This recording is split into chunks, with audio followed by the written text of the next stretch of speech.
بأحب الخلق إليك، بأحب الخلق إليك، بفاطمة، وأنت فاطر السماوات والأرض، بفاطمة وأبيها وبعلها وبنيها والسر المستودع فيها. يا الله ارفع هذه الغمة عن هذه الأمة، ارفع هذه الغمة عن هذه الأمة، اقضي حوائج المحتاجين بباب الحوائج أبا الفضل العباس وأم البنين وسفير الحسين مسلم بن عقيل باب بغداد موسى بن جعفر. اقضي حوائج المحتاجين يا الله.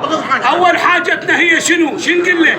إلهي عجل لوليك الفرج، عجل لوليك الفرج، عجل لوليك الفرج، واجعلنا من أنصاره وأعوانه والذابين عنه والمستشهدين بين يديه برحمتك يا أرحم الراحمين. إلهي بحق محمد وآل محمد شافي وعافي كل مريض، وعليل كربلاء زين العابدين بفاطمة العليلة شافيهم وعافيهم وألبسهم ثوب العافية. إخوان اللي ما عندهم ذرية ارزقهم بالذرية الصالحة بذرية محمد وآل محمد. طلبتنا الأعزاء من عليهم بالتفوق والنجاح.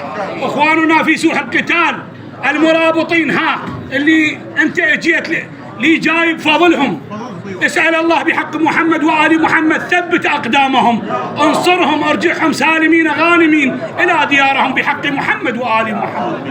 إلى أرواح المؤمنين والمؤمنات، المسلمين والمسلمات، الأحياء منهم والأموات، إلى روح الشهيدين الصدرين بنت الهدى والنجلين، أرواح شهداء الجمعة الأبرار، أرواح شهداء جيش الإمام، أرواح شهداء سرايا السلام، شهداء جسر الأئمة، شهداء الحشد المبارك، لا سيما خدام الحسين سيد جاسم الطويرجاوي والدكتور أحمد الوائلي، كل خدمة الحسين، أصحاب القبور المنسية التي لم يزرها زار ولم يذكرها ذاكر، لا سيما زوار الروضتين العسكريتين وزوار الحسين، وبالخصوص إخواني السامعين بالنيابة عن والدي.